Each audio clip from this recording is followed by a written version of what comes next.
Hi again then guys, and welcome to episode 2 of Random Reviews, the review series for the vehicles of Gran Turismo 6, which don't necessarily fall into any of the review categories that I already cover.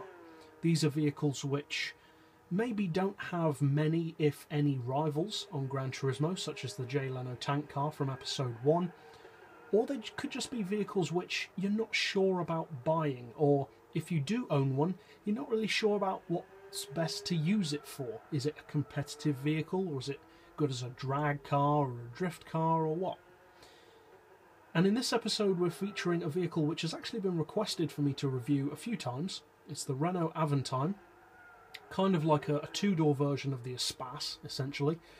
And in terms of its projected marketplace, it's kind of like a cross between a sports coupe and a people mover, or minivan. It's an interesting concept, a relatively unique one. Now, there are other minivans and people carriers on Gran Turismo. Not very many, but there are a few. The Toyota Caldina, the Honda Odyssey being the most notable ones.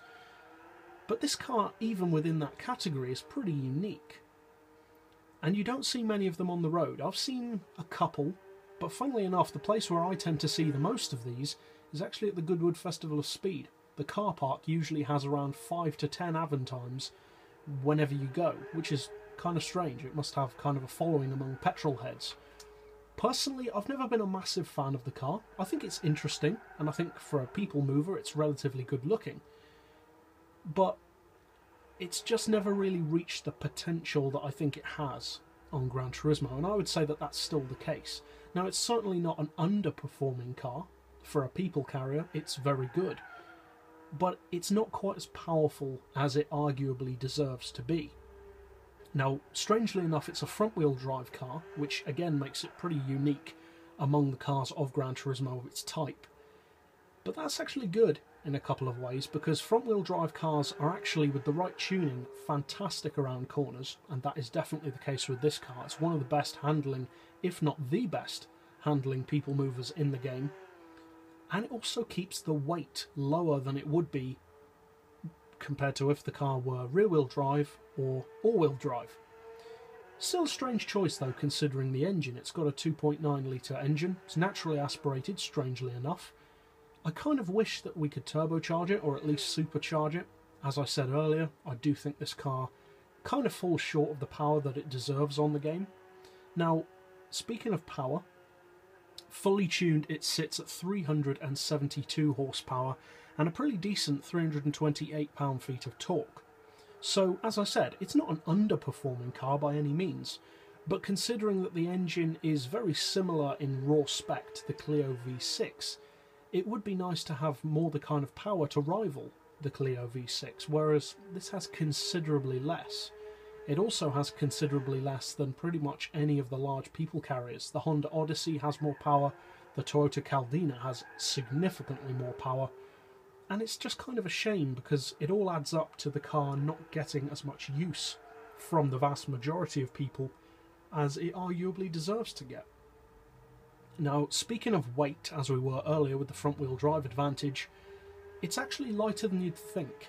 Not in its stock form, but when fully tuned, this car only weighs 1,395 kilos, which, although that's no featherweight, it's a lot lighter than it looks. It's a pretty big car. And it's not a track day special, it has a pretty well-equipped interior, being as it is a more premium model than just your average people carrier. Now, the PP I would say is pretty well placed on this one. It's 473 when fully tuned.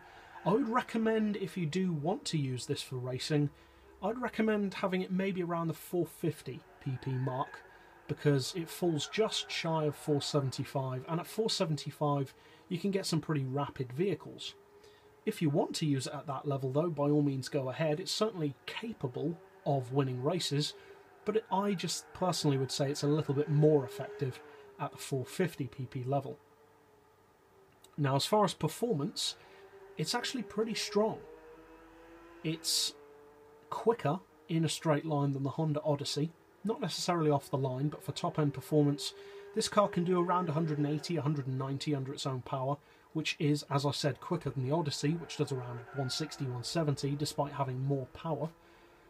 And so the top speed is actually really good for its PP and for its power. The acceleration, off the line, not so quick because of the front wheel drive, but mid-range and top end is pretty good. And the best thing I would say about the Avantime is the way it handles itself. Despite having a ridiculously heavy front end in comparison to the rear, the weight balance is, I believe if I remember correctly, over 60 to 30 something. I think it may be 63 to 37 to the front end, so it's an extremely front heavy car. But it really doesn't feel like that. It doesn't lunge under braking like you'd expect it to, and it handles really, really well. Now, my only tuning advice for this car would be don't give it any camber whatsoever, because it just doesn't need it. Apart from that, you can pretty much do whatever you want to it, and it handles really well. Overall, it's certainly an underappreciated model with potential. It's reasonably expensive for a people mover, or just for a car of its PP in general.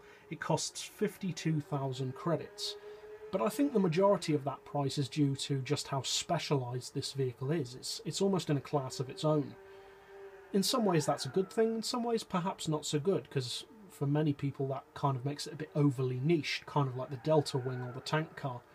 But like the Delta Wing and the tank car and various others, this car definitely does have its uses, and in its own little niche, it's actually a very competitive car. If I'm going to recommend what to use it for, I'd recommend using it by far the most as a track car. It's not that strong as a drag car. For obvious reasons, doesn't make a particularly good drift car. It certainly can drift, but I wouldn't recommend it. Whereas around the track, you can really use its handling and also the shock factor, which people often don't think of, but that can actually help you a lot in races. If you pull out a car that people don't think has a chance, and then they start to see just how quick you are, the shock of that can sometimes actually put people off their driving line. That may sound silly, but I've experienced that myself. When I brought out a car that people just think is dumb, obviously the Daihatsu Storia as the main example of that, and then you just blow them into the weeds and they really don't know how to take that. Half of the people you come across will assume you're a hacker, the other half will think, man, I've got to go and buy that car. And in this case, I would recommend it for someone who's looking for something different. Not necessarily challenging, just different, an alternative to the mainstream. So if you're looking for a car purely to win for that PP category or said power or said price, I wouldn't recommend it. But if you've already got the mainstream obvious choices and you're looking for something different to try, then this is a very good car to go for. So, that's it for this episode. I'll see you guys next time, and as always, thanks for watching.